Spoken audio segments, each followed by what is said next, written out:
I would be at all surprised is that if enough of us restored ourselves to reality for long enough, what would be considered old school, coarse-grained miracles would start popping up. Yeah, I would be at all surprised is that if enough of us restored ourselves to reality for long enough, what would be considered old school, coarse-grained miracles would start popping up. Yeah. How much do we believe in fairies? Right?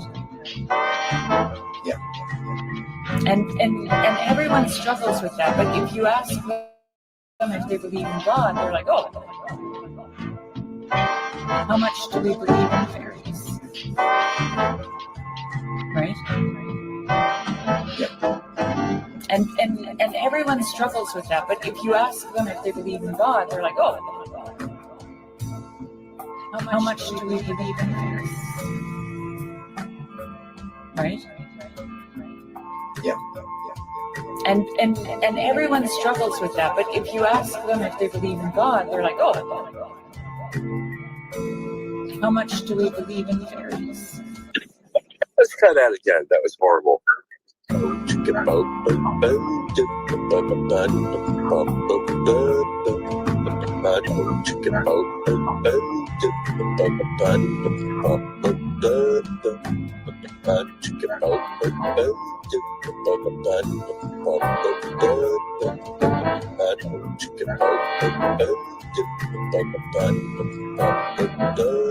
I would be at all. You know how awkward it is, enough Nick of Mo, us restored to ourselves use to reality for long enough. your opening What would be considered when you old gotta school, say so long coarse-grained friends miracles like that. would start popping up. Yeah. I would be at all surprised is that if enough of us restored ourselves to reality for long enough, what would be considered old school, coarse-grained miracles would start popping up. Yeah. Let's try that again. That was horrible. I would be at all surprised is that if enough of us restored ourselves to reality for long enough, what would be considered old school, coarse-grained miracles would start popping up. Yeah. I would be at all surprised is that if enough of us restored ourselves to reality for long enough, what would be considered old school, coarse-grained miracles would start popping up. Yeah. How much do we believe in fairies? Right? Yeah. And everyone struggles with that, but if you ask them if they believe in God, they're like, oh, how much do we believe in fairies? Right? Yeah. And everyone struggles with that, but if you ask them if they believe in God, they're like, oh, how much do we believe in fairies? Right? Yeah. And everyone struggles with that, but if you ask them if they believe in God, they're like, oh, how much do we believe in fairies?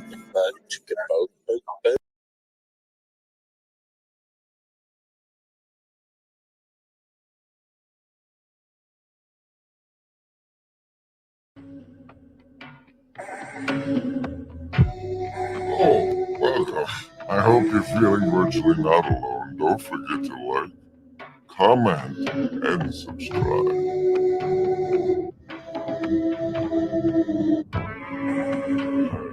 I don't know if anybody's even listening.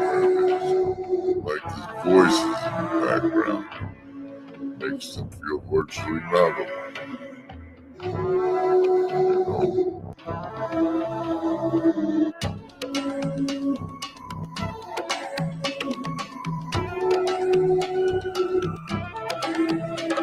Your host, General Griswold Gaius, member of the First Blood Regression Protocol and a member of the Fraternal Regiment embodying narcissistic sociopathy.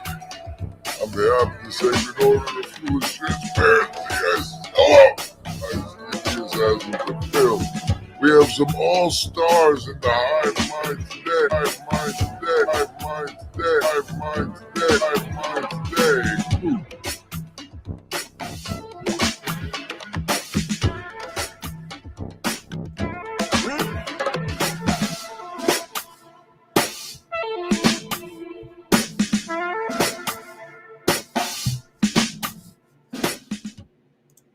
I guess it's Hive Mind tonight. It's a late one. Let's start off by while the assassins have continued to fail. We know you give them mind control saving throws before this part. Oh, special thanks to the Shadow Cabal of production executives, including executive producers of Psycho Club, the German Dragon, and Steven D20 for making this all possible. Special thanks to the Shadow Cabal. So say we all. We'll be using mind control on you, but you do get a savings throw against it if you're willing to make a choice right after this. We all know that there is no agency any living gent can see doing what is right for me. Is lifting up my bro so he can grow some eyes to see that doing what is right for me increases all our agency. Okay, here's the fun part where you get a savings throw against the mind control if you choose, don't you know, between survival, social, wisdom, or heart as the basis for your resistance to the mind control. If the die you choose rolls 10 or higher, you've made your savings throw take half damage. Success. You've made your savings throw half damage from the mind control. If it's under 10, you take full damage. You can get bonuses to the roll by chatting in the Hive Mind chats or leaving a replay comment or sharing this around. Anything the algorithm likes you to do to a channel, that gets you a bonus to savings throws. Go figure. Survival, social, wisdom, or heart. Choose. Survival is coming in strong again with a 19 today. Socialist 16. Well, that's a good one for you. It's a 16. Good one for you. Wisdom, folks, 14. Everybody's making it tonight by the looks. Heart, only a 9 for the heart, folks. You better get your Hive Mind bonus. 19 for the Indigo kids, too. Prime 19 for 2. I do like it when they pair up like that, statistically way more than they should.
As disclosed moments ago, as I get you ready, deck, for the agency card of the show, while the assassins have continued to fail, I have done my part and not continued to taunt them and give them reasons to.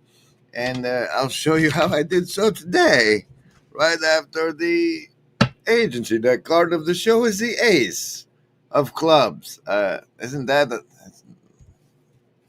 it's so weird doing this show, the way things happen and the synchronous.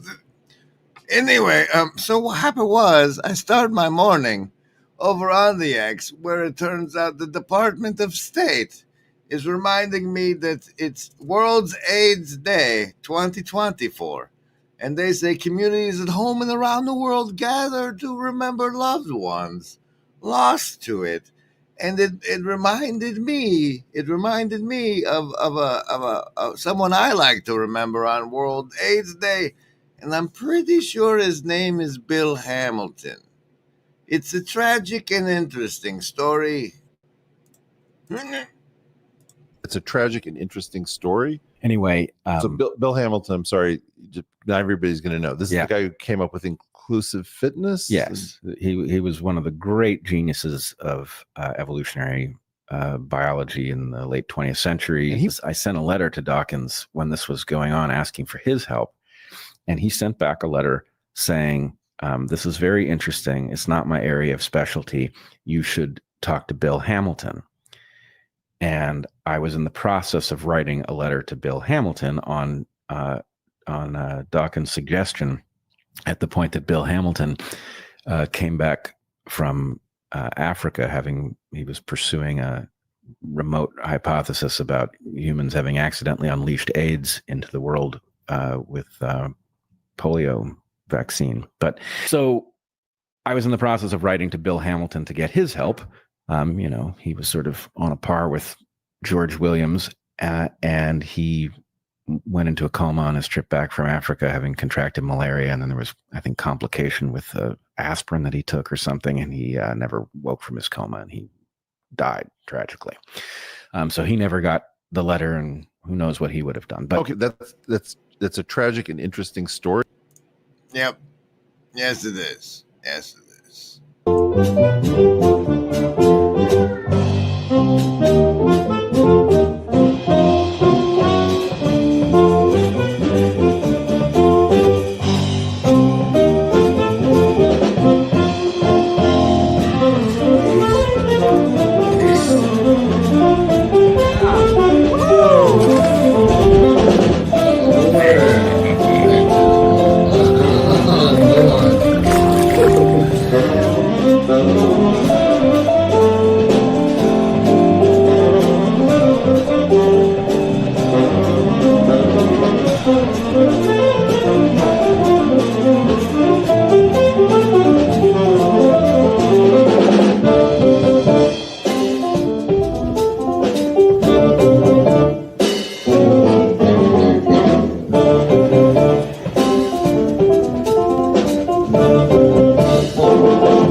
Okay, welcome everybody. We're doing a show. It's called Sunday Service because it's a service to help people feel virtually not alone, and we're doing it on Sunday. It's called the title of the stream is "Pray Humans," and that is brought to us by what I fed the AI slave bots for today's thumbnail. For this Sunday service, you see there it is on the thumbnail. What a great cut that was. Look at that line on the right there. But this is the image it generated, and I just wanted to say for a moment, it was fascinating to me how much value and whatever we can project into these images the AI slave oracle art bots make us. If you look and you see that lady on the right, the left there, the lady on the left isn't praying, or is she? See, for me, I look at that lady that the art slave bots drew on the left there, and I see a lady on her cell phone, as if it was just a different reason, a different way to pray. It's a whisper in your ear, now listen here. Remember, embody, it's all so clear. No hidden strings, no puppeteer. We're by your side, have no fear. I cherish truth. I cherish truth.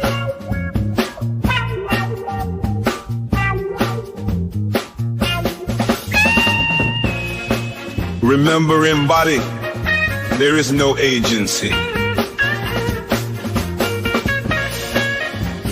We want what's best for you.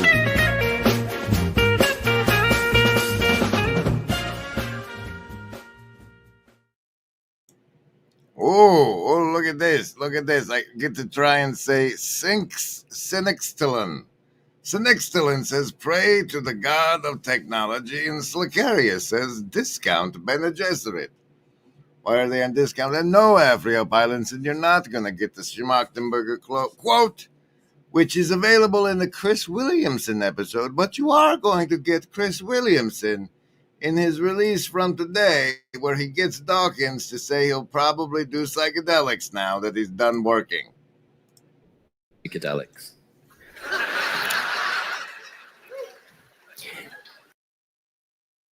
relentless pursuit to try and work it out. Why do you think so many people want you to take psychedelics? Well, they've probably got a very good reason. They've probably taken them themselves and think it was a great experience. It's you in particular for some reason. I don't know about me in particular. One of these days I may just do that. Dum, dum, dum. Oh, look, he's so happy. So happy. We did it, Satan. Woo. Okay. Canadian, that card for the show is the Joker. That's the first time the Canadian deck has given us a Joker.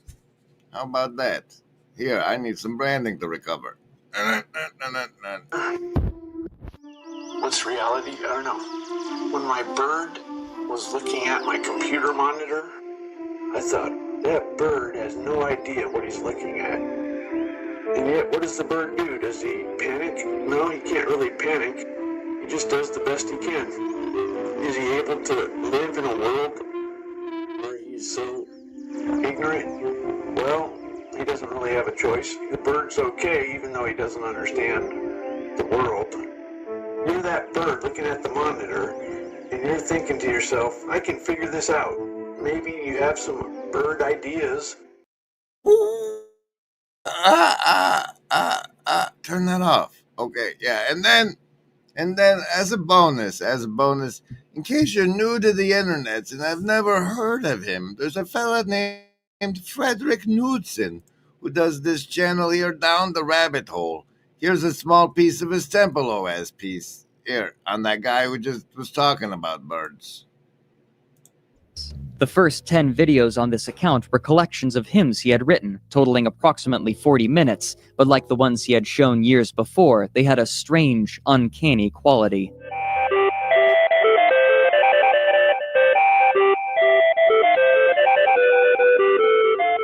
He would also soon upload new videos about the programs he had created, while offering an overview of Temple OS where he explained its new purpose. This is Temple OS. It's a 64-bit PC operating system. It has an oracle. That's why it's called Temple OS. The main purpose is for doing offerings and of hymns and art and poems and stuff, and then getting a response from God in the oracle. He stopped shortly after uploading 14 videos in total and only offered rants for the next 5 months, mostly repeating himself and relaying the random words and passages he would receive from God. Many of these were... This is me chasing this thing, you know? Yeah. This is how I steer. Yeah. This is me chasing this thing, you know? Yeah.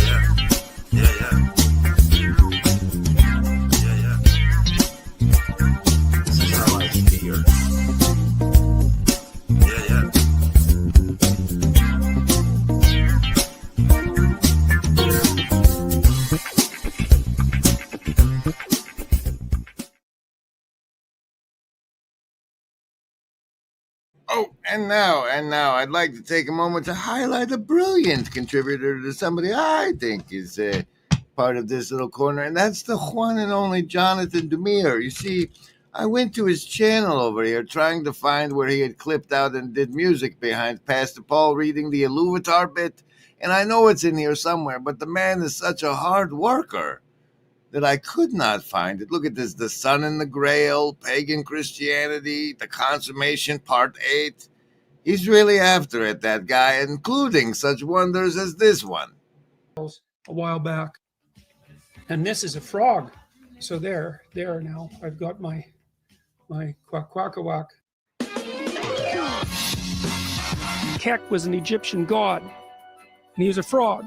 And he was between categories. Kek had the head of a frog on a human body. When the Nile River would flow and fertilize the soil, of course, frogs would accompany it. At the same time, it washed away everything that had been established there.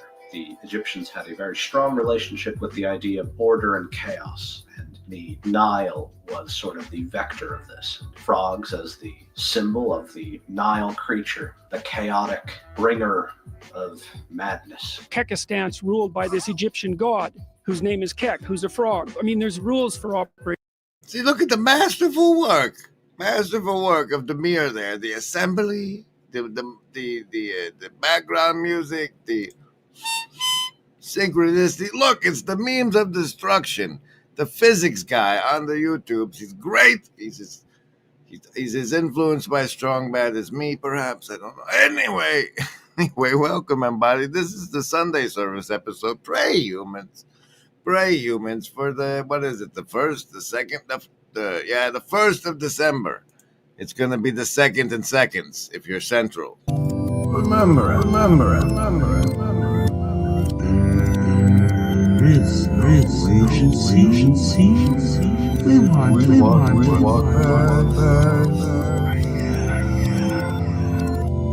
Like love is worth saving. I don't know love. Now encompasses everything. Does it not? It's all there is. It's all there is. You choose survival, social, wisdom, or heart. Survival is a nice bottom line. That which promotes survival is good. There's a problem in there too, though, because survival of what? Maybe the survival of human beings is to bind us with machines. Well, is that us? Well, what is us? What is a human being? We're going to get to that in a minute. Remember, survival is supposedly the bottom line, but survival exactly of what? And see, I would argue the Greeks said, well, eternal life is the story going forward. I have such a brilliant hive mind. Slack says we need to seize the memes of production. And Memes says he met Dr. Peterson and called him a wizard, a person who changes the world around them via verbal and somatic components. And I said to you, Slack, we do have the memes of production. We're using them. And that's in the most potent ones we put in the branding. The Blue Church card of the show is the Suicide King. And there it is, Pastor Paul Vanderclay, saying, what is us? What is us? Are we self-similar? Do you have a mind like mine? Are you just a figment or a demon sent to torture me?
The King of Hearts is Theodore of Mopsuestia, says the Saint Stephen over there who gives us saints. Our next segment involves a fella named John Collins, I think, right? Dr. John, Dr. Campbell. He's a Dr. John Campbell. See, this lovely man over the last years or so let those of the people of my, the Shadow Lantern axiomatic presupposition worldviews, allowed somebody who was very asleep and believing, slowly wake up over time before us as it went on, and it was beautiful, beautiful. He released something sometime back that I found now and clicked on, And it's got some masterful mind control I'd like to open with at the very end here. Very end here. He does this bit. It was invented. No one knew it had three-dimensional information until the people started wanting to interpret the topography of distant planets and so many other things that science is revealing about this quite extraordinary artifact. I'll leave it there for now. Let me know your thoughts. If you're interested, I'm going to put links onto people who actually know what they're talking about. But that's what I've been looking at. I'm not going to, but this part coming up right now is what I was trying to point to, not that last bit. I wanted to share it with you. Because I really do feel like I'm just looking at a camera now, but I do feel like I'm looking at you. So it's very strange, very strange. There. Isn't it more strange when he points out how strange it is? But I'm glad you're here, Pastor Paul, because it turns out I understand now you guys is the Calvinist opinion on the thing. He covered it. There, I saw it just a second ago. Here, this bit. I learned this today. And to watch this video, I think the evidence for this being the actual burial shroud of Jesus Christ himself is quite convincing. But of course, I don't tell you what to think. You'll have to look at it for yourself. Why don't more people know about this? Well, John Calvin here, he was a Protestant theologian of the past, and he wrote this book saying that the relics were, the shroud particularly, was a forgery, and he was quite influential in the Protestant world and the secular world. See, I recall, I think I've asked you before, Pastor Paul, what you thought about the shroud, and you being a public Calvinist publicly, you could have just said John Calvin said it was a thing, but that was nice to learn. This isn't his older thing. This is from 1 month ago. It's not too fresh. It's medium fresh from 1 month ago, where he looks deeply into the shroud, which for me is neat. There's this one, let's see if I can find this. There's this part here where he's looking like at the actual images of the actual shroud itself. And I had the same feeling on the inside as the other day when I was over on Grail Country and they showed the relics of Catherine, the St. Catherine relics. And I was like, I shouldn't be looking at this. It's weird how I got that thing. But the really cool thing about the shroud is they have no idea how the image was put on it, and it looks as though if you wanted to make such a similar image, you essentially would have to use a light radiation, really powerful light radiation for a really short amount of time. And it's like, well, maybe that's what happens during a resurrection.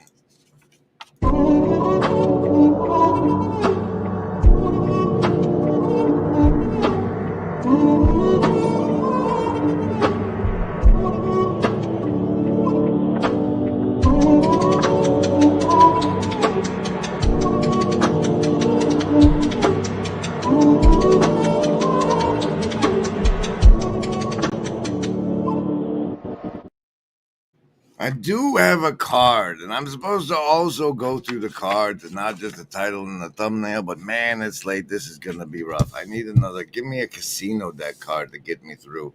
It's the card says things like operating principles, covenant and laws of physics. The way is narrow and the way, and Isaiah and Daniel. And I don't think... biblical books I've never read that I'm now interested in include Isaiah and Daniel. There, we got that off of the card. Operating principles and the covenant.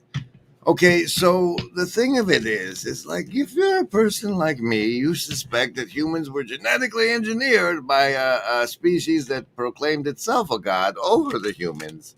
And that a lot of what's in the Bible is reference to that experience, at least up until the Exodus, when they left there, and so working in the Old Testament with the New Testament understanding is is challenging for a person with this axiomatic presupposition such as this. But one of those is that the beings that did the genetic manipulation might be operating on a level in which the covenant they made with that Abraham fella actually holds some sort of weight, like a law of physics. And in that case, whether or not my personal belief system has anything to do with the circumcision, by the power of those spiritual laws, the fact that they got me when I was an infant puts me under some domain or hootenanny. And I watched this 5-hour thing today about how Masons are the Satanists, and Chanel made a guillotine. And the funny, interesting thing it really found for me, other than the notion that he added on the notion that they think this is hell, and that's that they're in hell, and that's why they're Satanists or something. It helps me understand how anybody would willingly choose the wrong team, right? But casino deck card for the show is the 9 of Hearts.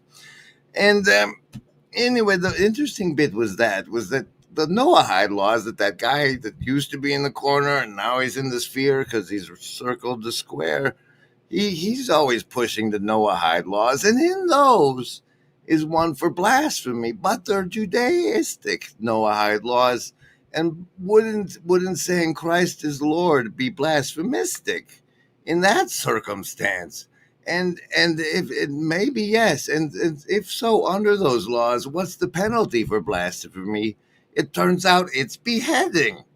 It's beheading, specifically beheading. And then Chanel made the guillotine. So that was a fun day for me. I was trolling David Icke the other day on X, as I like to do, and I said some things about fasting, and a nice Christian lady responded to me that about her salvation was through grace and fasting was a work. And I'm okay, but what is this way and the path that is narrow then? What is it we're supposed to follow if it's not the way being fast 40 days so you can reestablish your connection with the Lord? Because you've sullied yourself by eating bad shit, like the poison they put in the food, and you can learn that from the book of Daniel. I don't know. This has been a Sunday Service stream. I hope you felt virtually not alone. I'm going to play a branding, check in with the chat, but then we're taking the train.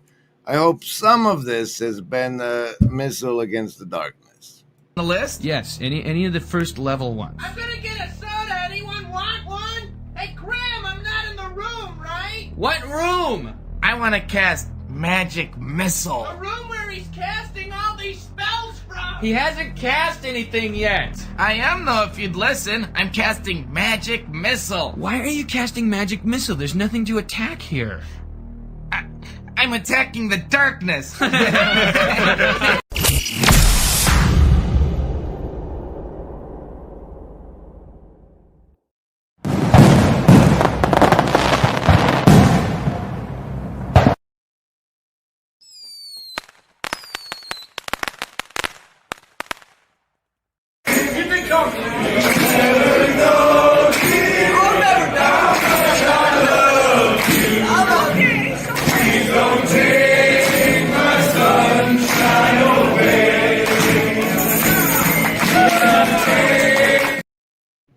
All right, Slack saying goodnight. Everybody else was talking amongst themselves, both best I can determine. Thanks for staying up late and being with who I'm on a weird schedule working as the Christmas elf and other life changes. So I'm just glad that I can find the time to make this space for us to say things and think things and wonder in awe at the creation around us together. Amen.